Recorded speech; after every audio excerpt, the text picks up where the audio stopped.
Bank खातेधारकांसाठी महत्त्वाची बातमी आहे। वित्तीय संस्था आणि बँक खातेधारकांसाठी आता दिलासा देणारी बातमी म्हणावी लागणार आहे, कारण भारतीय रिझर्व्ह बँकेने चेक बाउन्स बाबतच्या नियमांमध्ये महत्त्वपूर्ण बदल केलेत। निगोसिएशन इन्स्ट्रुमेंट्स ऍक्ट सेक्शन 138 नुसार होणाऱ्या गुन्ह्यांची संख्या कमी करण्यासाठी हे बदल करण्यात आले।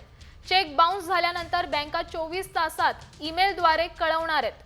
गुन्ह्याची संख्या कमी होऊन ग्राहकांवरील कायदेशीर कारवाई ही होण्याची शक्यता यामुळे टळू शकणार आहे। नवे नियम काय असणार आहेत पाहूयात। चेक बाउन्स झाल्यास 24 तासाच्या आत SMS किंवा मेल येणार आहे। सलग 3 वेळा चेक बाउन्स झाल्यास खाते गोठवण्यास अनुमती दिली जाईल। त्यानंतर चेक रिटर्न चेंजेस सर्व बँकांचे समान असतील। त्यानंतरचा नियम सांगतोय वारंवार चेक बाउन्स करणाऱ्याला रेड फ्लॅग दिले जाईल।